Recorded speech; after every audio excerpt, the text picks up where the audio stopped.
आज का डिस्कशन प्रारंभ करते हैं। कल ज्योग्राफी के 200 क्वेश्चन के बारे में डिस्कशन करा चुके थे। इसमें पूरी तरीके से 700 क्वेश्चन का एक पूरा प्लान है।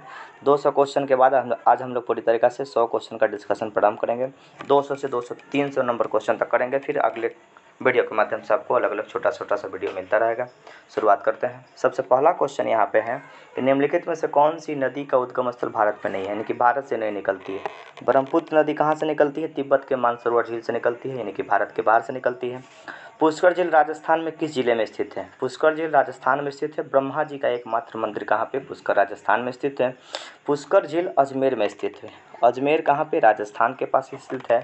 अजमेर को राजस्थान का हृदय के रूप में हम लोग याद रखेंगे। राजस्थान का हृदय कहाँ पे? अजमेर में स्थित है। आगे देखते हैं क्वेश्चन। चिनूक पवन है, हवा है।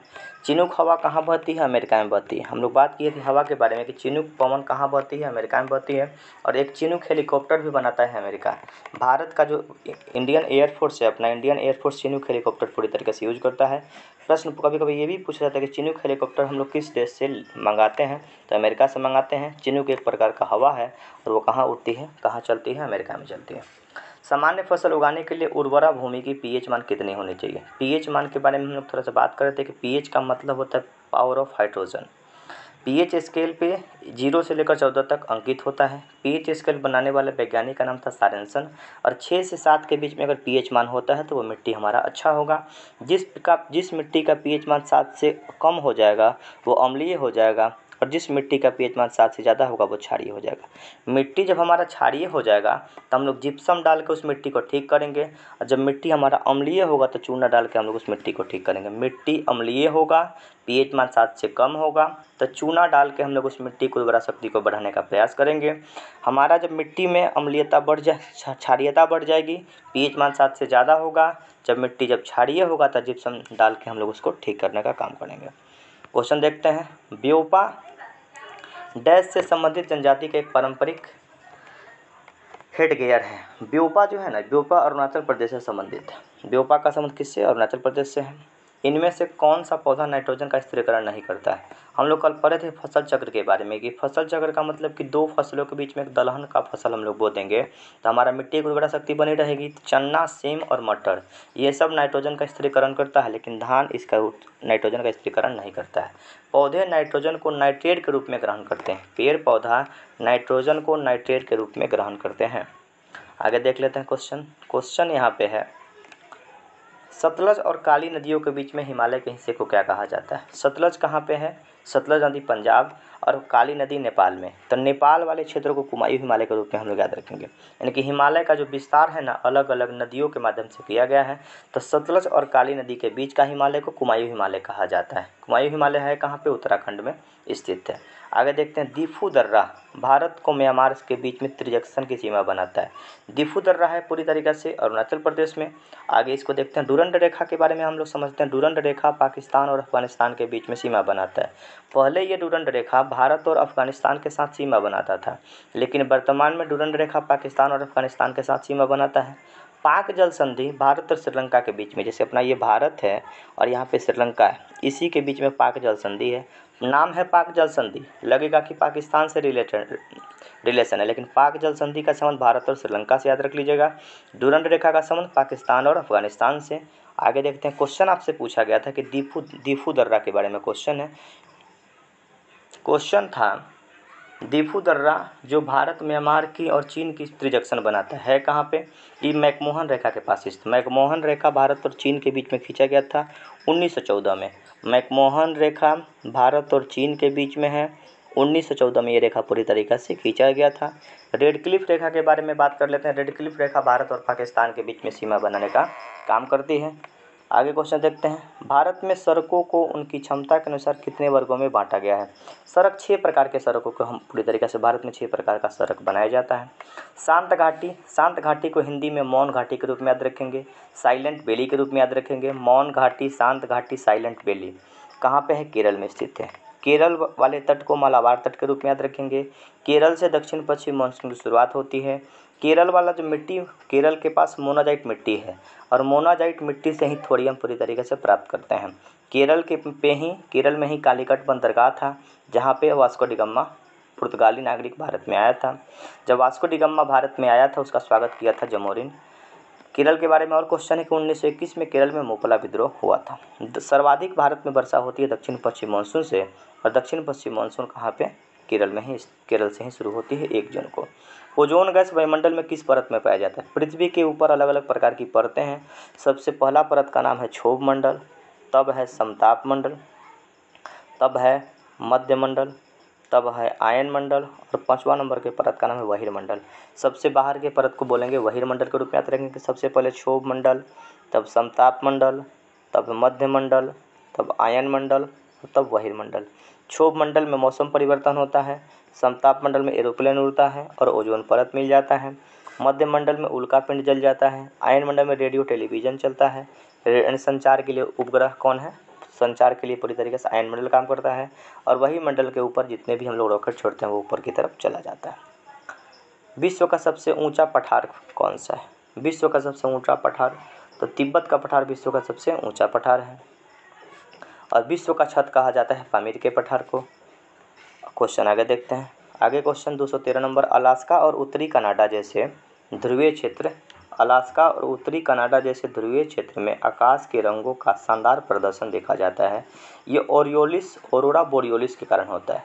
ऑरोरा बोरियोलिस एक प्रकार का आकाश में चमक आता है, और वही चमक को दिखता कहाँ पे है? अलास्का और उत्तरी कनाडा वाले क्षेत्र में दिखता है। उसको ऑरोरा बोरियोलिस के रूप में, यानी बहुत बड़ा एक चमकीला पूरी तरीके से दिखता है, उसको ऑरोरा बोरियोलिस के रूप में याद रखा जाता है।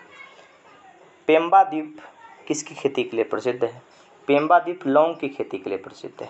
लौंग की खेती के लिए प्रसिद्ध है। लौंग हम लोग पुष्प की कलिका से प्राप्त करते हैं, यानी कि पुष्प की कली से लौंग प्राप्त कर लेते हैं। कावेरी जल विवाद के बारे में चर्चा करते हैं। कावेरी नदी कहाँ से निकलती है? ब्रह्मगिरी की पहाड़ी से निकलती है। पेरियार झील ना, कावेरी नदी के पास इसकी पेरियार झील केरल में स्थित है। और केरल के बारे में हम लोग बात करेंगे। केरल कावेरी नदी का जो बंटवारा है किन किन राज्यों के बीच में है? कि तमिलनाडु, केरल, कर्नाटक और पांडिचेरी। तमिलनाडु, कर्नाटक, केरल और पुडुचेरी के बीच में कावेरी नदी जल विवाद याद रखा जाता है। लावा पठार किस प्रकार की मिट्टी, लावा पठार में किस प्रकार की मिट्टी की प्रचुरता होती है? लावा के पठार में लाल मिट्टी की पूरी तरीके से प्रधानता होती है। लावा के पठार में लाल मिट्टी की प्रधानता होती है। ग्रहों की गति को बताने वाले वैज्ञानिक का क्या नाम था? ग्रह जो हमारा चलता है पृथ्वी केपलर के ही नियम के अनुसार चलता है। ग्रह की संख्या कितनी है? 8 है।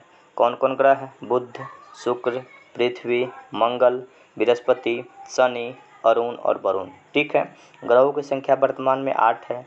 लाल ग्रह कहा जाता है मंगल को, नीला ग्रह कहा जाता है पृथ्वी को, लेटा हुआ ग्रह कहा जाता है अरुण को। सबसे नज़दीक का ग्रह कौन है? बुध है। और सबसे दूर का ग्रह कौन है? वरुण है। सबसे बड़ा ग्रह कौन है? बृहस्पति है।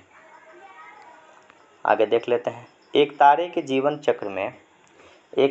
जीवन चक्र में निहारिका चरण डैश के संदर्भ करता है।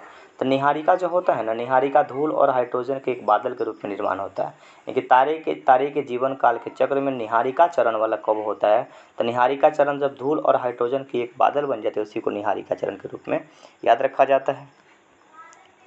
आगे क्वेश्चन देखते हैं। भूपर्पट्टी का मतलब क्रस्ट। पृथ्वी के नीचे 3 प्रकार का परत है। यहाँ से हम लोग थोड़ा सा बात कर लेते हैं। इस प्रकार का अगर पूरी तरीके से प्लान हम लोग बना रहे हैं। पृथ्वी की त्रिज्या 6400 किलोमीटर, याद रखिएगा। पृथ्वी की त्रिज्या कितनी? 6400 किलोमीटर। यहाँ पे हम 1 नंबर लिखते हैं, यहाँ 2 नंबर लिखते हैं और यहाँ पे 3 नंबर लिखते हैं।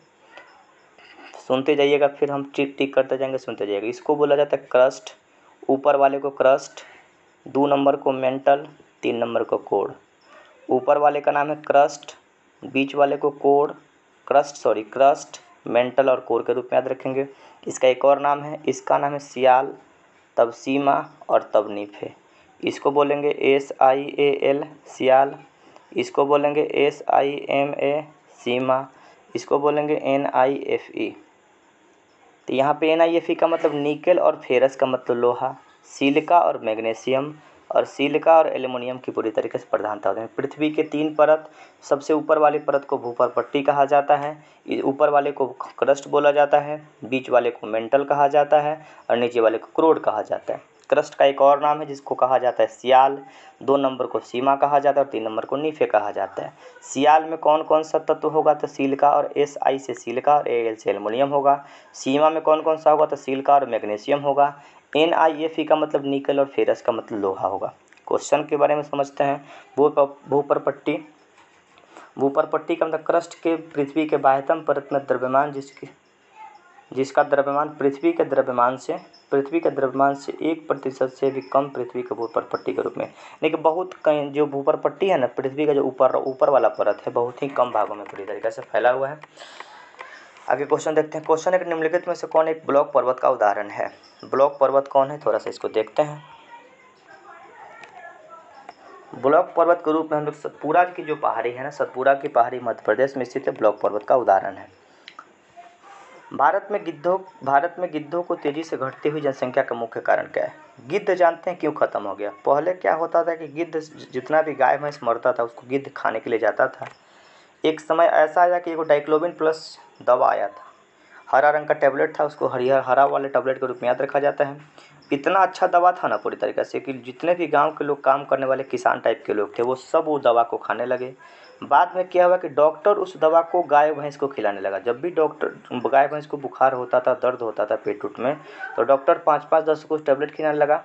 जब गाय भैंस मरने लगा तो गाय भैंस को मरने के बाद फेंका गया तो गिद्ध आके पूरी तरीके से उस गाय भैंस को खाने लगा। जब उस गाय भैंस को गिद्ध खाया तो गिद्ध के पंख में बीमारी हो गया। जो गिद्ध जहाँ खाना खाया, जहाँ मांस खाया, वहीं पे पूरी तरीक़ा से मर गया। तो डाइक्लोबिन प्लस एक दवा हुआ करता था, डाइक्लोफेनिक एक दवा के प्रयोग से गाय भैंस को खिलाया गया। वही दवा पूरी तरीक़ा से गिद्ध खाने लगा। जब गिद्ध खाया तो गिद्ध का पंख खराब हो गया, पंख में बीमारी लग गया और गिद्ध उड़ नहीं सका। नहीं उड़ने के कारण धीरे धीरे विलुप्त के कगार पे पहुँच गया। जैसे क्या हुआ था कि एक हम लोग क्वेश्चन पढ़े थे कि पारा से मिनी माता रोग होता है। तो मिनी माता का कहानी इस प्रकार से है कि सीने बार नामक अयस्क से पारा निकालने की प्रक्रिया जापान में चल रही थी। जब सीने बार नामक अयस्क से पारा निकला तो बहुत सारा पानी बह के समुद्र में गया। वही पानी समुद्र का मछली पी गया और जब मछली समुद्र का पानी पी गया तो मछली मार के मिनी माता गांव के लोग खा गए। मिनी माता गांव कहाँ पे? जापान में है और उस गांव के सब लोग मर गया। इसीलिए पारा से मिनी माता रोग होता है और गिद्ध के घटने का मेन कारण डाइक्लोफेनिक दवा है। भारत की जनगणना 2011 के अनुसार सबसे बड़ी अनुसूचित जाति कौन है? 2011 की जनगणना के अनुसार सबसे बड़ी अनुसूचित जाति भील है। आगे देख लेते हैं क्वेश्चन आगे देखते हैं। निम्नलिखित में से कौन सम्मिलित नहीं है? इसका अंश गडजात पहाड़ी उड़ीसा में है, नंडला मलाई आंध्र प्रदेश में है, सेवराई की पहाड़ी तमिलनाडु में, मांडव की पहाड़ी महाराष्ट्र में नहीं, यानी ऑप्शन नंबर बी इसका गलत आंसर हो जाएगा। इसका आंसर ऑप्शन नंबर बी ही होगा। 224 नंबर क्वेश्चन देखते हैं। क्वेश्चन है कि भारत में मीठे पानी की सबसे बड़ी झील, आप लोग पढ़ चुके होंगे, मीठे पानी की सबसे बड़ी झील बुलर झील है कहाँ पे? जम्मू कश्मीर में। डल झील भी कहाँ पे है? जम्मू कश्मीर। लोकटक झील कहाँ पे है? तो लोकटक झील मणिपुर। लोकटक झील में विश्व का एकमात्र तैरता हुआ नेशनल पार्क जिसका नाम केबुला लामजाऊ है। मणिपुर का राजकीय पशु संगाई हिरन है, इस बात को थोड़ा सा याद रखना है। चिल्का झील कहाँ पे है? उड़ीसा में स्थित है। चिल्का झील उड़ीसा में स्थित है। भारत का सबसे बड़ा खारा पानी का झील, भारत के सबसे बड़े खारे पानी का झील चिल्का झील है कहाँ पे? उड़ीसा में। लोकटक झील कहाँ पे? मणिपुर में। डल झील कहाँ पे? जम्मू कश्मीर में। और बुलर झील कहाँ पे? जम्मू कश्मीर में, जो भारत की सबसे बड़ी मीठे पानी की झील है। विश्व के सबसे बड़ी मीठे पानी की झील कौन सा है? सुपीरियर झील अमेरिका और कनाडा में स्थित है। आगे देखते हैं क्वेश्चन है आपका 225 नंबर क्वेश्चन। मॉन्ट्रियल प्रोटोकॉल का संबंध किससे है? मॉन्ट्रियल का मतलब समझते हैं। मॉन्ट्रियल कनाडा का एक शहर है। ओजोन परत के संरक्षण करने के लिए मॉन्ट्रियल प्रोटोकॉल किया गया था। 16 सितंबर 1987 को मॉन्ट्रियल प्रोटोकॉल हुआ था और मॉन्ट्रियल प्रोटोकॉल ओजोन के संरक्षण के लिए ही किया गया था। ओजोन का जब अपक्षय हो रहा था उसी के संरक्षण करने के लिए मॉन्ट्रियल प्रोटोकॉल हुआ कब था? 16 सितंबर 1987 को। इसीलिए 16 सितंबर को ही ओजोन संरक्षण दिवस मनाते हैं। पूरे विश्व में सर्वाधिक ओजोन परत में छिद्र कहाँ देखने को मिलता है? अंटार्कटिका में मिलता है। अंटार्कटिका भारत के पूरे विश्व के दक्षिणी ध्रुव के रूप में हम लोग याद रखेंगे। अंटार्कटिका एक महाद्वीप है, उस महाद्वीप को निर्जन महाद्वीप कहा जाता है, श्वेत महाद्वीप कहा जाता है, क्योंकि वो पूरी तरीके से बर्फ़ जमा हुआ है। उस वहाँ निर्जन महाद्वीप के रूप में याद रखा जाता है, वहाँ पे कोई लोग निवास नहीं करता है। वहाँ पे यानी अंटार्कटिका में भारत का 3 प्रयोगशाला है। एक प्रयोगशाला का नाम है मैत्री, दूसरे का नाम दक्षिण गंगोत्री, तीसरे का नाम है भारती। ओजोन परत की मोटाई डॉप्सन में मापी जाती है। ओजोन परत समताप मंडल में पाया जाता है। चंद्रमा हमें दिन में क्यों नहीं दिखाई देता? चंद्रमा दिन में नहीं दिखाई देने का कारण है कि सूरज में बहुत ज़्यादा प्रकाश होता है और आकाशीय पिंड देखने की अनुमति नहीं देता है। इतना ना प्रकाश होता है सूरज में कि पूरी तरीके से प्रकाश में भुला जाता है। आसानी से समझ सकते हैं। कुछ क्वेश्चन का जवाब अपने दिमाग से भी देना होता है। क्वेश्चन का ऑप्शन जब पढ़िएगा तो आपको पूरी तरीके से उसका आंसर मिलेगा। निम्नलिखित में से कौन सा जल निकाय भारत के दक्षिण में स्थित है? हम कई बार आपको बताते हैं पूरी तरीक़ा से। पूरब में बंगाल की खाड़ी है, पश्चिम में अरब सागर है और दक्षिण में हिंद महासागर है। यहाँ पे ऑप्शन भी पूरी तरीके से बड़ा अच्छा दिया है। पूरब में बंगाल की खाड़ी लिख दीजिए, पश्चिम में अरब सागर लिख दीजिए और दक्षिण में हिंद महासागर लिख दीजिए। ऑप्शन आपका क्या 227 का डी हो जाएगा। तलचर, आगे देख लेते हैं क्वेश्चन। तलचर कोयला का खान कहाँ पे स्थित है? तलचर में कोयला निकलता है। कोयला निकलने का एक स्थान रानीगंज था। कहाँ पे था? पश्चिम बंगाल में। झरिया नामक स्थान कहाँ पे? झारखंड में। कोयला के बारे में बात कर लेते हैं। कोयला 4 प्रकार का होता है, एंथ्रासाइड, बिटुमिनस, लिग्नाइट और पीट। थोड़ा सा लिख देते हैं, एंथ्रासाइड, बिटुमिनस, लिग्नाइट और पीट। 4 प्रकार का कोयला हम लोग पढ़ चुके थे। सबसे अच्छा कोयला होता है ए ग्रेड का एंथ्रासाइड, सबसे ख़राब कोयला होता है पीट। लिग्नाइट कोयला का भंडार, लिग्नाइट कोयला को भूरा कोयला कहा जाता है। इसका भंडार कहाँ पे है? तो इसका भंडार तमिलनाडु में है। तमिलनाडु का एक नवेली नामक स्थान था, वहीं पे मिल गया था। बिटुमिनस कोयला का भंडार पूरे भारत में सबसे ज़्यादा है। एंथ्रासाइड कोयला मिलता है पूरी तरीक़े से जम्मू और कश्मीर में एंथ्रासाइड कोयला का भंडार है। कोयला 4 प्रकार, एंथ्रासाइड, बिटुमिनस, लिग्नाइट और पीट। लिग्नाइट कोयला को भूरा कोयला कहा जाता है। अच्छा कोयला के रूप में याद रखा जाता है कौन? एंथ्रासाइड। एंथ्रासाइड का मतलब ए ग्रेड का कोयला जम्मू कश्मीर में मिल जाता है और लिग्नाइट कोयला तमिलनाडु में मिल जाता है और बिटुमिनस कोयला पूरे भारत में मिल जाता है। तो तलचर वाला क्षेत्र कहाँ पे? उड़ीसा में स्थित है। आगे देखते हैं। पटकाई बम पहाड़ी भारत के किस भाग में स्थित है? भारत के उत्तर में स्थित है, उत्तरी क्षेत्र में भारत में स्थित है। आगे देखते हैं क्वेश्चन। क्वेश्चन नंबर 230 देखते हैं। दुनिया की तीसरी सबसे अधिक जनसंख्या वाला देश कौन है? अमेरिका है। सबसे बड़ा जनसंख्या वाला देश अपना भारत अब हो चुका है। सोन और गंगा नदी के संगम पे बिहार के किस जिले में स्थित है? सोन और गंगा नदी। तो सोन और गंगा नदी के रूप में हम लोग पटना जो है ना, सोन नदी में, गंगा नदी में सोन नदी पटना में ही आके मिल जाती है। पटना के दानापुर में सोन नदी गंगा नदी में मिल जाती है। सोन नदी अमरकंटक की पहाड़ी से निकलती है। क्वेश्चन पूछता है कि गंगा की कौन सी सहायक नदी जो अमरकंटक की पहाड़ी से निकलती है? इस प्रकार का क्वेश्चन बना हुआ है। गौर करिएगा कि गंगा की कौन सी सहायक नदी जो अमरकंटक की पहाड़ी से निकलती है? सोन नदी अमरकंटक की पहाड़ी से निकलती है और गंगा नदी में आके मिल जाती है। भारत का सक्रिय ज्वालामुखी, हम लोग बात किए थे कि भारत के पूरब में है बंगाल की खाड़ी, बंगाल की खाड़ी में है अंडमान निकोबार। अंडमान निकोबार में भारत का दो गो ज्वालामुखी था। कौन कौन? एक का नाम है बैरन और दूसरे का नाम है नारकोंडम। एक ऑस्ट्रेलिया एक ज्वालामुखी है। ऑस्ट्रेलिया एक महाद्वीप है। ऑस्ट्रेलिया महाद्वीप में कोई भी ज्वालामुखी नहीं है। तो भारत में सक्रिय ज्वालामुखी कौन? बैरन है, याद रख लीजिएगा। क्वेश्चन है निम्नलिखित में से कौन सी पर्वत चोटी पूर्वी घाट में अवस्थित नहीं है? पूर्व साइड में, पश्चिम में अवस्थित है। इस बात को ध्यान रखिएगा। तो सलहेर पहाड़ी पश्चिमी घाट में स्थित है, पूर्वी घाट में नहीं स्थित है। अनलिनो एक प्रकार की जलधारा है, गर्म जलधारा के रूप में याद रखा जाता है। एक गर्म महासागरीय जलधारा के रूप में अनलिनो को याद रखेंगे। भारत का सबसे बड़ा बांध हीराकुंड बांध। भारत का सबसे बड़ा बांध का नाम हीराकुंड बांध जो महानदी पर स्थित है। किस राज्य में? तो उड़ीसा में।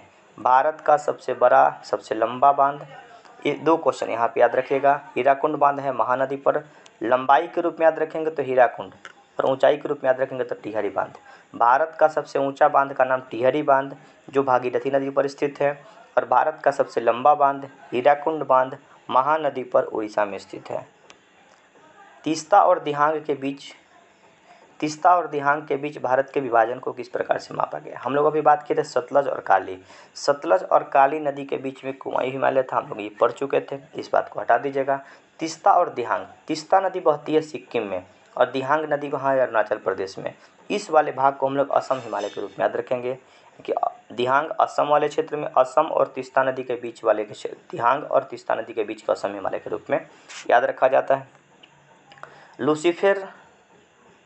लूसीफेर डैश ग्रह का एक नाम है। लूसीफेर कहा जाता है, शुक्र ग्रह को लूसीफेर के रूप में हम लोग याद रखेंगे। क्वेश्चन है कि दक्कन का पठार निम्नलिखित में से किस नदी के दक्षिण में स्थित है? दक्कन का पठार नर्मदा नदी के दक्षिण में स्थित है। नर्मदा नदी पश्चिम की तरफ बहने वाली नदी है। सरदार सरोवर बांध नर्मदा नदी पर बना हुआ है। गुजरात की जीवन रेखा कहा जाता है नर्मदा नदी को, और नर्मदा नदी के दक्षिण में ही दक्कन का पठार है। दक्कन का पठार उड़ीसा, दक्कन का पठार जो पूरी तरीक़े से महाराष्ट्र कर्नाटक वाले क्षेत्र में फैला हुआ है। क्वेश्चन है कि आकाश में तारों की विशेष प्रतिरूप को तारामंडल कहा जाता है, यानी कि तारों के समूह को क्या बोलेंगे? तारामंडल बोलेंगे, कोई दिक्कत नहीं। क्वेश्चन आगे देखते हैं। क्वेश्चन हमारा है 240 नंबर क्वेश्चन है, निम्नलिखित में से कौन सम्मिलित नहीं है? बोमडिला दर्रा राज्य में सही है। नाथुला दर्रा कहाँ पे? सिक्किम में। ये दोनों क्वेश्चन का आंसर दोनों सही है, इस बात को गौर करिएगा। आगे हम लोग क्वेश्चन पे चर्चा। फिर आपका है पाल घाट, तो पाल घाट केरल में है, लेकिन भोर घाट हिमाचल में नहीं, भोर घाट पुणे महाराष्ट्र में स्थित है। भोर घाट पुणे और महाराष्ट्र के बीच में एक दर्रा के रूप में काम करता है। पाल घाट दर्रा केरल में स्थित है। भोर घाट दर्रा मुंबई में स्थित है, मुंबई और पुणे के बीच में जोड़ने का काम करता है। बोलाडीला दर्रा अरुणाचल प्रदेश में था, बिल्कुल ठीक था। नाथुला दर्रा सिक्किम में था, बिल्कुल ठीक था। पाल घाट दर्रा केरल में है, बिल्कुल ठीक है। भोर घाट दर्रा मुंबई महाराष्ट्र में स्थित है। क्वेश्चन, निम्नलिखित में से कौन भारत का एक सक्रिय ज्वालामुखी है?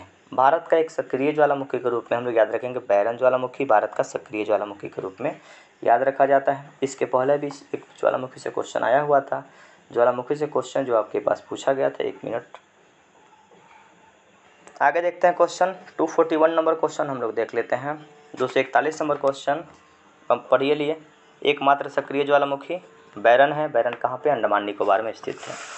आगे क्वेश्चन देखते हैं। स्थलीय पारिस्थितिकी तंत्र द्वारा सौर ऊर्जा का कितना प्रतिशत अवशोषित होता है? यानी कि जो स्थलीय ज़मीन है, स्थल ज़मीन पे सोलर ऊर्जा का 1% ही एनर्जी हम लोग पूरी तरीके से अवशोषित कर पाते हैं। पारिस्थितिकी तंत्र के बारे में हम लोग बात किए थे कि हमारे और वातावरण के बीच आपसी संबंध को पारिस्थितिकी कहा जाता है। पारिस्थितिकी शब्द दिए थे हैकल नामक वैज्ञानिक।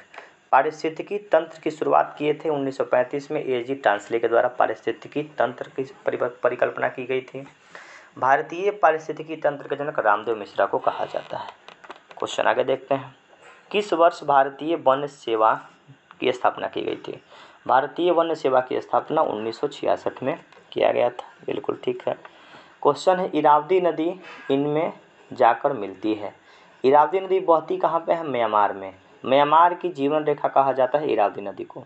म्यांमार से 2-3 क्वेश्चन आपको याद रखना है। म्यांमार का पुराना नाम हुआ करता था बर्मा। म्यांमार में रंगून में एक जेल है जहां काला पानी का सज़ा दिया जाता है, जहां पे बहादुर शाह जफर द्वितीय को काला पानी का सज़ा दिया गया था। बहादुर शाह जफर द्वितीय कौन था? मुगल साम्राज्य का अंतिम शासक का नाम बहादुर शाह जफर द्वितीय था। 1857 की क्रांति का नेता बना दिया गया था और बाद में अंग्रेज उसको रंगून भेज दिया। रंगून म्यांमार में काला पानी का सज़ा दी, वहीं पे इनका देहांत हो गया। फिर बात करेंगे अरकानयुमा पर्वत श्रृंखला कहाँ पे स्थित है? म्यांमार में स्थित है। इरावदी नदी को म्यांमार की जीवन रेखा कहा जाता है, इस बात को भी गौर करना है। तो इरावदी नदी बंगाल की खाड़ी में जाकर मिल जाती है।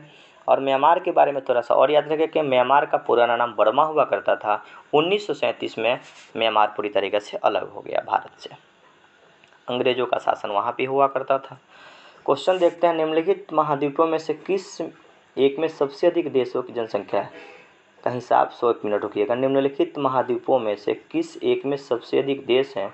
जनसंख्या के हिसाब से नहीं, और सर्वाधिक देश हम लोग बात किए थे कि अपने एशिया महादेश में 48 देश है और अफ्रीका महादेश में 54 देश है। तो क्वेश्चन आपसे पूछ दिया कि सर्वाधिक देशों की संख्या किसके पास? अफ्रीका महादेश के पास स्थित है, बिल्कुल ठीक है।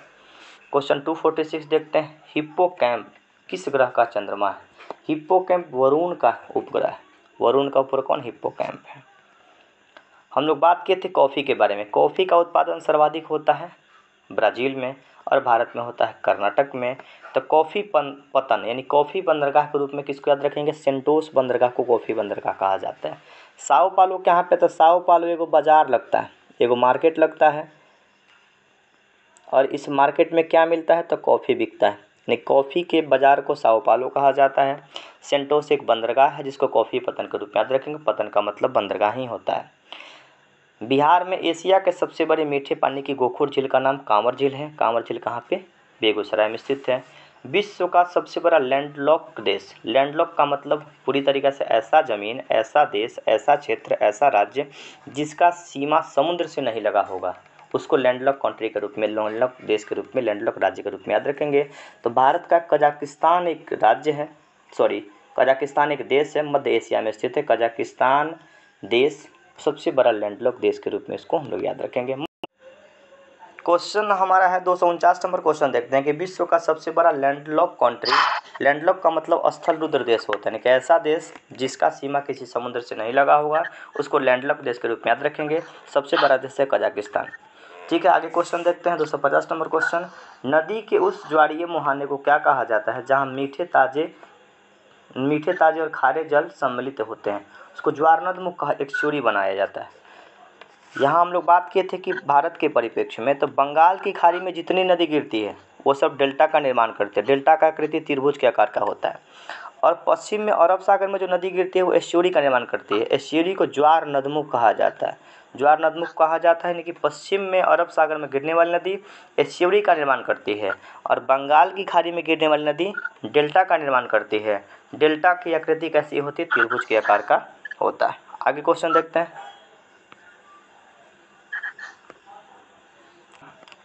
क्वेश्चन देखते हैं 251 नंबर क्वेश्चन कह रहा है कि पूर्वी घाट और पश्चिमी घाट का जोड़, बिल्कुल आसानी से हम लोग पढ़े थे। यहाँ पे पूर्वी घाट, पूरब वाले घाट और ये पश्चिमी घाट। पूर्वी घाट और पश्चिमी घाट का मिलन बिंदु को नीलगिरी की पहाड़ी के रूप में याद रखेंगे। नीलगिरी पहाड़ी की सबसे ऊंची चोटी का नाम दोदा बेटा है। दोदा बेटा क्या है? 2637 मीटर है। दोदा बेटा 2637 हाइट है। नीलगिरी पहाड़ी की सबसे ऊंची चोटी का नाम दोदा बेटा और दोदा बेटा का हाइट 2637 मीटर है। आगे क्वेश्चन है कि निम्नलिखित में से कौन वायुमंडल की निम्नतम परत है? यानी कि वायुमंडल का सबसे निचले परत को कहा जाता है क्षोभ मंडल। सबसे नीचे क्षोभ मंडल, तब समताप मंडल, तब मध्य मंडल, तब आयन मंडल और तब वही मंडल। सबको इंग्लिश में भी याद रखिएगा। क्षोभ मंडल को ट्रोपोस्फियर कहा जाता है। ताप मंडल इस प्रकार का कोई मंडल होता नहीं है, बस याद रख लीजिएगा। वायुमंडल को एक्सोस्फीयर के रूप में याद रखा जाता है और मध्य मंडल को मेसोस्फीयर के रूप में याद रखा जाता है। लू एक प्रकार का लू एक प्रकार का गर्म हवा है। उत्तर भारत में लू चलती है, ठीक है ना। उत्तर भारत में लू चलती है। चिनूक पवन कहाँ चलती है? तो अमेरिका में चलती है। फोन पवन कहाँ चलती है? स्विट्जरलैंड में चलती है। और सिरोग पवन चलती है इटली में। सिरोग पवन से इटली में रक्त वर्षा होती है। इस बात को भी गौर कर लीजिएगा। कौन सा महत्वपूर्ण अक्षांश भारत को दो बराबर भागों में बांटता है? भारत को दो बराबर भागों में 23.5 डिग्री उत्तरी अक्षांश बांटता है, यानी कि अपना भारत है, भारत के बीच कर्क रेखा, कर्क रेखा 23.5 डिग्री उत्तरी अक्षांश को कहा जाता है, जो भारत को बीच में दो बराबर भागों में बांट देता है। कर्क रेखा भारत के 8 राज्य से गुजरती है। पाल घाट निम्नलिखित में से किन के मध्य स्थित है? पाल घाट के बारे में हम लोग बात की थी, केरल में अवस्थित है और केरल के लिए नीलगिरी की पहाड़ी और अन्नामलाई की पहाड़ी, नीलगिरी की पहाड़ी और अन्नामलाई पहाड़ी के बीच में पाल घाट दर्रा स्थित है। ऑप्शन नंबर बी सही होगा। क्वेश्चन है, निम्नलिखित में से कौन सा देश भौगोलिक क्षेत्र के संदर्भ में सीमाओं के बिना सबसे बड़ा देश है? सीमाओं के बिना यानी कि पूरी तरीके से समुद्र में टापू बना के। तो जापान प्रशांत महासागर में स्थित है और जापान को पूर्व वाले देश के रूप में याद रखेंगे। उगते सूरज का देश कहा जाता है जापान को और सबसे बड़ा बिना सीमाओं वाला देश है। फिलीपींस की राजधानी है मनीला। मनीला के बारे में थोड़ा सा याद रखना है कि अंतर्राष्ट्रीय चावल अनुसंधान संस्थान फिलीपींस की राजधानी मनीला में है। एशियन डेवलपमेंट बैंक, एशियाई विकास बैंक, जिसकी स्थापना 1966 में किया गया था, जिसका मुख्यालय फिलीपींस की राजधानी मनीला में है। विश्व में चीनी का कटोरा क्यूबा को कहा जाता है। क्यूबा की राजधानी कहाँ पे? हवाना है। उत्तरी अमेरिका दक्षिणी अमेरिका के बीच में एक छोटा सा देश है क्यूबा। क्यूबा में समाजवादी व्यवस्था काम करता है। क्यूबा एक ऐसा देश है जहाँ पे कोई भी प्राइवेट अस्पताल नहीं है, प्राइवेट स्कूल नहीं, जो भी प्राइवेट स्कूल नहीं, प्राइवेट अस्पताल नहीं, सारा काम सरकार के द्वारा ही पूरी तरीक़े से की जाती है। बेहतर देश के रूप में इसको याद रखा जाता है। न्यूजीलैंड के रूप में तो हम लोग बात करते हैं, न्यूजीलैंड ऑस्ट्रेलिया के नीचे अवस्थित है। क्वेश्चन 257 देखते हैं, भारत में निम्नलिखित में से कौन सा राज्य अधिकतम सिल्क के लिए तो कर्नाटक को ही हम लोग याद रखेंगे। और सेरीकल्चर का संबंध रेशम के पालन से है। शहतूत के पत्ता पे रेशम का पूरी तरीके से पालन होता है। रामसर स्थल का मतलब, रामसर स्थल का लक्ष्य क्या है? आर्द्र भूमि को बचाना। रामसर एक सम्मेलन हुआ था, रामसर सम्मेलन 2 फरवरी 1971 को रामसर सम्मेलन हुआ था। रामसर ईरान का एक शहर है ताकि आर्द्र भूमि को बचा सके। वर्तमान में भारत में 75 रामसर स्थल हैं। भारत में रामसर स्थल की संख्या कितना है? 75 है। इस बात को गौर करिएगा। बिहार का एकमात्र रामसर स्थल जिसका नाम है कांवर झील। कांवर झील कहाँ पे? बेगूसराय में स्थित है और एकमात्र बिहार का रामसर स्थल है। 1 फरवरी 1982 को रामसर स्थल वाले सम्मेलन पे, रामसर कन्वेंशन पे भारत सरकार के द्वारा साइन किया गया था। आगे क्वेश्चन देखते हैं। निम्नलिखित दर्रों में से कौन उत्तराखंड में अवस्थित है? उत्तराखंड में जयलेपला दर्रा, नाथुला, लिपुलेख दर्रा कहाँ पे? उत्तराखंड में स्थित है। नाथुला दर्रा है सिक्किम में। यमुना नदी का उद्गम स्थल बंदरपूछ। यमुना नदी निकलती है यमुनोत्री से और यमुनोत्री के बंदरपूछ नामक स्थान से यमुना नदी निकलती है। यमुना नदी गंगा की सबसे लंबी सहायक नदी है। यमुना नदी गंगा की सबसे लंबी सहायक नदी के रूप में भी हम लोग इसको याद रखते हैं। सौरमंडल का सबसे गर्म ग्रह कौन है? सौरमंडल का सबसे गर्म ग्रह है शुक्र। शुक्र सौरमंडल का सबसे गर्म ग्रह के रूप में याद रखा जाता है। शुक्र को पृथ्वी की बहन के रूप में हम लोग याद रखेंगे। क्वेश्चन है कि भारत में किस स्थान पर यमुना नदी का संगम गंगा के साथ होता है? प्रयागराज में। गंगा, यमुना, सरस्वती, माना जाता है कि सरस्वती नदी तो विलुप्त हो चुकी है, लेकिन गंगा और यमुना का संगम कहाँ पे? प्रयागराज में। प्रयाग इलाहाबाद का नया नाम वर्तमान में रखा गया है। सरस्वती नदी के बारे में थोड़ा सा याद रखिएगा। सरस्वती नदी को नदीतमा, देवीतमा, नदियों की माँ और देवियों की माँ के रूप में, सबसे पवित्र नदी के रूप में सरस्वती नदी को हम लोग याद रखते हैं। बनारस भी किस नदी के तट पर अवस्थित है? गंगा नदी के तट पे। लखनऊ गोमती नदी के तट पर अवस्थित है। लखनऊ में कौन सी नदी है? लखनऊ गोमती नदी के तट पर अवस्थित है। गोमती नदी के बारे में क्वेश्चन बनता है कि गंगा की एकमात्र सहायक नदी जो मैदानी भागों से आती है, लेकिन जितना भी गंगा के सहायक नदी है सब किसी न किसी पहाड़ से निकलता है, लेकिन गोमती नदी पूरी तरीके से समतल मैदान से निकलता है। यानी गोमती नदी के किनारे लखनऊ शहर बसा हुआ है।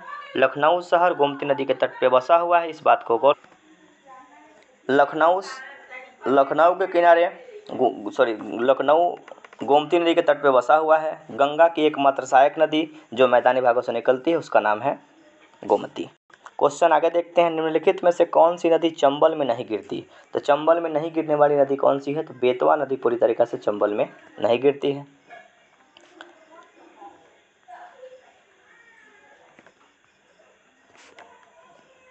राष्ट्रीय बागवानी परिषद बोर्ड की स्थापना किया गया था 1984 में। राष्ट्रीय बागवानी परिषद बोर्ड की स्थापना 1984 में किया गया था। आगे देखते हैं क्वेश्चन। निम्नलिखित प्रदूषकों में से कौन सा प्रदूषक द्वितीय प्रदूषक के रूप में याद रखा जाता है? तो द्वितीय प्रदूषक के रूप में ओजोन को याद रखा जाता है। ओजोन का सूत्र होता है O3। सल्फर डाइऑक्साइड से अम्ल वर्षा होता है। सल्फर डाइऑक्साइड से क्या होता है? अम्ल वर्षा के रूप में इसको याद रखेंगे। कार्बन मोनोऑक्साइड CO के रूप में याद रखेंगे। सिगरेट जो व्यक्ति पीता है उसमें कार्बन मोनोऑक्साइड निकलता है। कार्बन मोनोऑक्साइड गैस अगर हमारे हीमोग्लोबिन से अगर प्रतिक्रिया करता है, हीमोग्लोबिन के कारण हमारे रक्त का रंग होता है लाल, और अगर वही कार्बन मोनोऑक्साइड हमारे रक्त में मिलता है, हीमोग्लोबिन में मिलता है, तो कार्बोक्सी हीमोग्लोबिन बनाता है और कार्बोक्सी हीमोग्लोबिन के कारण दम घुटने से मृत्यु हो जाती है। इसीलिए क्या होता है, कोयला के खान में कोई पुराना कोयला का खान होता है, वहाँ पे कोई जाता है, दम घुटने से मृत्यु हो जाती है। पुराना कोई कुआं होगा तो पुराने कुएं में भी कार्बन मोनोऑक्साइड गैस निकलता है, वहाँ भी पूरी तरीके से आप सांस लेते हैं, सूंघते हैं उस गैस को, तो आपकी मृत्यु हो सकती है। इसीलिए जब ठंडा का दिन वर्तमान में आने वाला है, ठंडा के दिन में कभी भी घर में आग जलाकर नहीं सोना होता है। घर में आग जला के सोइएगा तो घर का जितना भी ऑक्सीजन है ख़त्म हो जाएगा। जब ऑक्सीजन घर का ख़त्म होगा तो क्या बचेगा? कार्बन मोनोऑक्साइड बचेगा। कार्बन मोनोऑक्साइड गैस अगर आप सूंघिएगा तो आपकी हीमोग्लोबिन से प्रतिक्रिया करके कार्बोक्सी हीमोग्लोबिन बनाएगा, और कार्बोक्सी हीमोग्लोबिन पीने से, सूंघने से आदमी दम घुटने से मृत्यु हो जाती है। क्वेश्चन है कि भारत का आकार, तो भारत का आकार विश्व में 7वां है। जनसंख्या में अब नंबर 1 स्थान पर हो चुका है। क्षेत्रफल में अपना 7वां है। जवाहर सुरंग कहाँ गुजरती है? जवाहर सुरंग बनिहाल के पास गुजरती है, जम्मू कश्मीर में है। निम्नलिखित में से कौन सा मेघालय का पठार कांस्य? मेघालय में 3 पठार याद ही रखना है, गारो, खासी, जयंतिया। गारो पहाड़ी पे गारो जनजाति, खासी पहाड़ी पे खासी जनजाति और जयंतिया पहाड़ी पे जयंतिया जनजाति। भुवन की पहाड़ी मेघालय के पठार का कोई भाग नहीं है। आगे देखते हैं क्वेश्चन है कि निम्नलिखित रेगिस्तानों में से हिमालय पर्वत श्रृंखला से निर्मित वह कौन सा छाया रेगिस्तान है जो हिंद महासागर से वर्षा ले जा रहे बादलों को अवरुद्ध करता है। तकला मकान जो है ना, तकला मकान जो मरुस्थल है वो चीन में स्थित है। टकला मकान मरुस्थल ही पूरी तरीके से हिमालय पर्वत से जो बादल जाती है उसको अवरुद्ध रोकने का काम करता है। गोबी मरुस्थल है मंगोलिया में। थार मरुस्थल भारत और पाकिस्तान के पास स्थित है। सबसे ज़्यादा जनसंख्या घनत्व तो थार मरुस्थल में ही है। गोबी मरुस्थल कहाँ पे? मंगोलिया में स्थित है। मंगोलिया चीन के बगल में स्थित है। लोकेशन भी देखिएगा आप लोग कभी मैप में। तकला मकान कहाँ पे है? ईरान में। और तकला मकान ईरान में स्थित है और यही पूरी तरीके से हिमालय पहाड़ को बादल को अवरुद्ध करने का काम करता है। शुष्क पर्णपाती वन, यानी कि भारत में हमारे पास सर्वाधिक उष्णकटिबंधीय पर्णपाती वन पाई जाती है। शुष्क पर्णपाती वन अगर उगता होगा कहाँ पे? 100 सेंटीमीटर से 70 सेंटीमीटर वर्षा होती है, वहीं पे शुष्क पर्णपाती वन निकलती है। भारत में सोयाबीन का अग्रणी उत्पादन, सोयाबीन के रूप में याद रखेंगे मध्य प्रदेश को सोया प्रदेश कहा जाता है। मध्य प्रदेश में जंगल की सर्वाधिक संख्या, यानी कि सर्वाधिक जंगल किस राज्य के पास? मध्य प्रदेश के पास। सर्वाधिक बाघ किसके पास? मध्य प्रदेश के पास। सर्वाधिक वन्यजीव अभयारण्य किसके पास? मध्य प्रदेश के पास। और सोया प्रदेश किसको कहा जाता है? मध्य प्रदेश को कहा जाता है।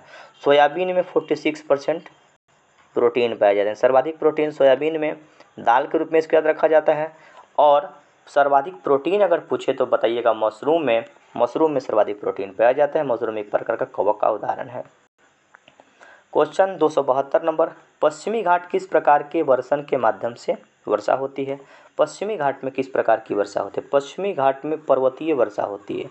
पर्वतीय वर्षा कहाँ पे? पश्चिमी घाट के रूप में याद रखेंगे। पर्वतीय वर्षा पश्चिमी घाट में होती है। कौन सा देश जिब्राल्टर के कारण स्पेन के साथ विवाद में अग्रसर रहता है? यूनाइटेड किंगडम जिब्राल्टर के साथ हमेशा जल विवाद के रूप में रहता है। जिब्राल्टर को याद रखा गया था। विश्व का सबसे बड़ा तटरेखा वाला देश कौन है? कनाडा। विश्व का सबसे बड़ा तटरेखा वाला देश कौन? कनाडा। इसका सीमा सर्वाधिक समुद्र से लगा हुआ है कि विश्व का सबसे बड़ा तटरेखा वाला राज्य है कनाडा और सबसे छोटा तटरेखा वाला देश कौन है? कनाडा। भारत का एक राज्य है अपना गुजरात। सबसे लंबा तटरेखा वाला राज्य है गुजरात और सबसे छोटा है गोवा। भारत का सबसे लंबी तटरेखा वाला राज्य है गुजरात और भारत का सबसे छोटा तटरेखा वाला राज्य है गोवा। प्रायद्वीपीय भारत की सबसे लंबी तटरेखा वाला राज्य है आंध्र प्रदेश। याद रख लीजिएगा क्वेश्चन। आगे देखते हैं क्वेश्चन 274 नंबर क्वेश्चन, निम्नलिखित में से कौन सा बायोस्फीयर रिजर्व भारत सरकार द्वारा पहले स्थापित किया गया था? नीलगिरी बायोस्फीयर, नीलगिरी के बारे में हम लोग बात, नीलगिरी बायोस्फीयर रिजर्व सबसे पहली बार बनाया गया था। नीलगिरी के बारे में थोड़ा सा क्वेश्चन बताए थे कि पूर्वी घाट और पश्चिमी घाट का मिलन तो नीलगिरी की पहाड़ी है। नीलगिरी की पहाड़ी पे टोडो जनजाति पाई जाती है। टोडो जनजाति की निवास स्थान कहाँ? नीलगिरी की पहाड़ी। नीलगिरी बायोस्फीयर रिजर्व भारत का सबसे पहला बायोस्फीयर रिजर्व हुआ करता था। देखिए, जैव मंडल आरक्षित क्षेत्र जहाँ पे जीवों का संरक्षण किया जाता है। निम्नलिखित में से कौन सा चैनल अंडमान और निकोबार को अलग करता है? अंडमान और निकोबार को अलग 10 डिग्री चैनल अंडमान और निकोबार को अलग करने का काम करता है। नेपच्यून के अलावा नीला ग्रह तो अपना पृथ्वी है, इसमें कोई दिक्कत नहीं है। आगे क्वेश्चन देखते हैं।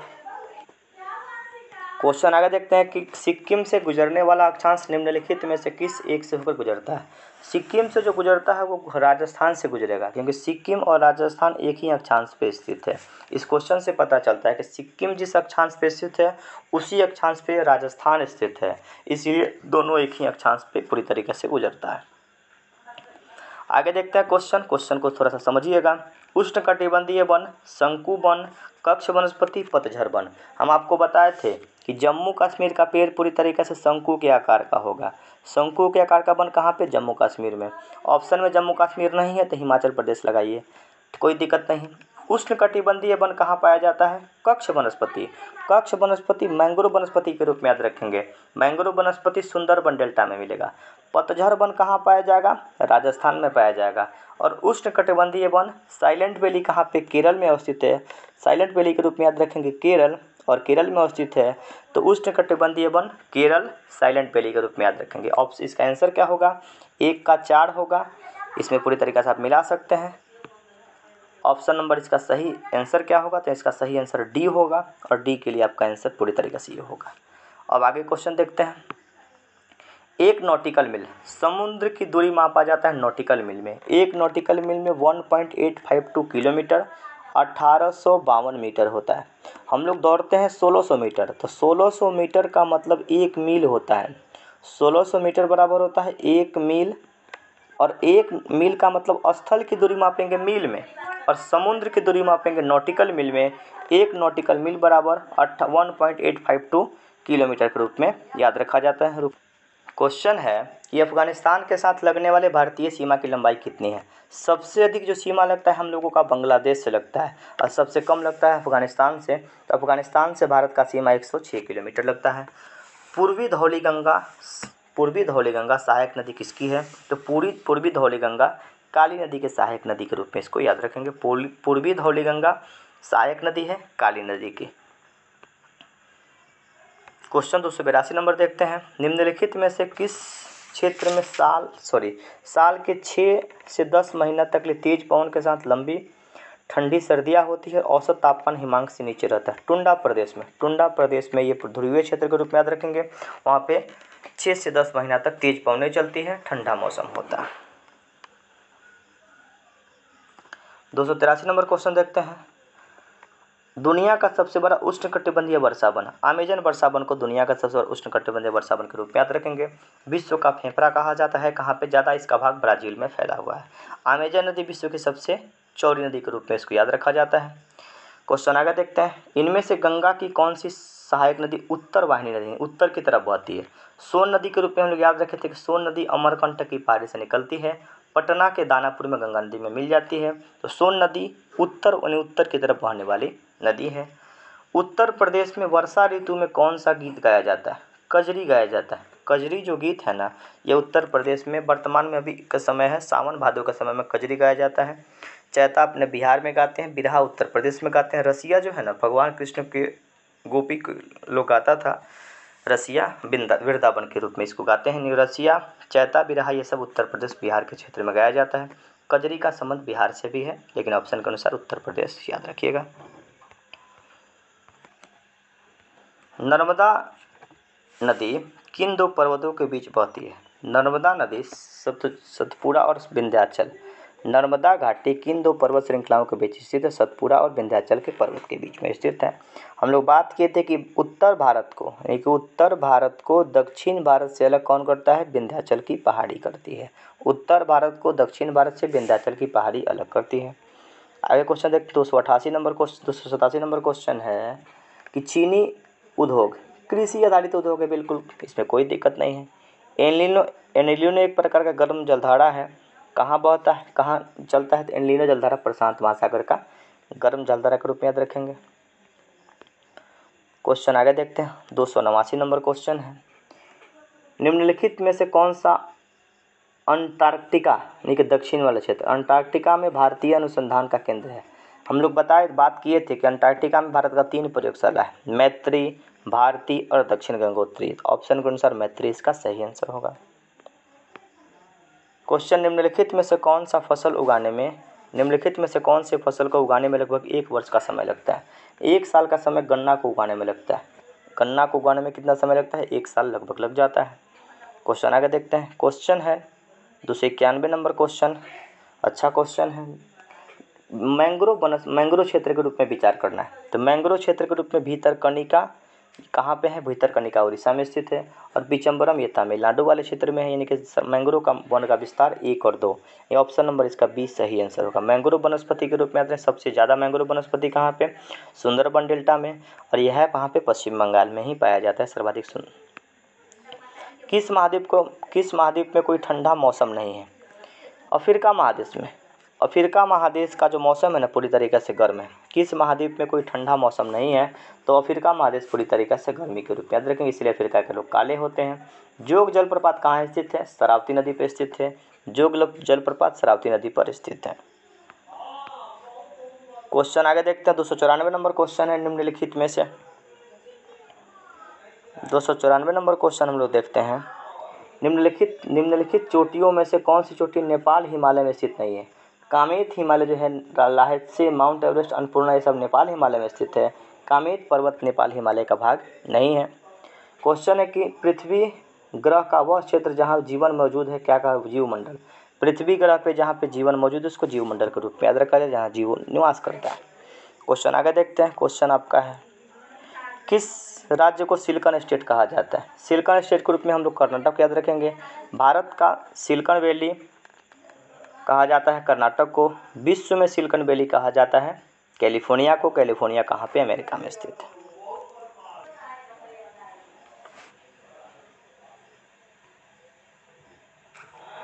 चलिए क्वेश्चन आगे हम लोग देखते हैं। पन्ना राष्ट्रीय उद्यान, पन्ना राष्ट्रीय उद्यान किस राज्य में स्थित है, मध्य प्रदेश में। पन्ना राष्ट्रीय उद्यान किस राज्य में अवस्थित है, तो मध्य प्रदेश में पन्ना राष्ट्रीय उद्यान स्थित है। क्वेश्चन है, उष्णकटिबंधीय सदाबहार वन भारत के किस भाग में नहीं पाए जाते हैं। उष्णकटिबंधीय सदाबहार वन पूर्वी घाट में नहीं पाए, अंडमान निकोबार, उत्तर पूर्वी क्षेत्र और पश्चिमी घाट में उष्णकटिबंधीय सदाबहार वन पाए जाते हैं। पूर्वी घाट में ये वन पूरी तरीके से नहीं पाया जाता है। क्वेश्चन आगे देखते हैं। आगे क्वेश्चन है कि एशियाई शेर का स्थान कौन सा है। एशियाई शेर गिर राष्ट्रीय उद्यान में पाया जाता है। गिर कहाँ पे है, गुजरात में स्थित है। बिरजा भवानी राज रानी मंदिर कहाँ स्थित है, उड़ीसा में स्थित है। उड़ीसा में स्थित है, ऑप्शन नंबर डी। आगे हम लोग फिर पूरी तरीके से कल इस वीडियो के माध्यम से बात करेंगे। तब तक के लिए धन्यवाद, फिर मिलेंगे अगली वीडियो में।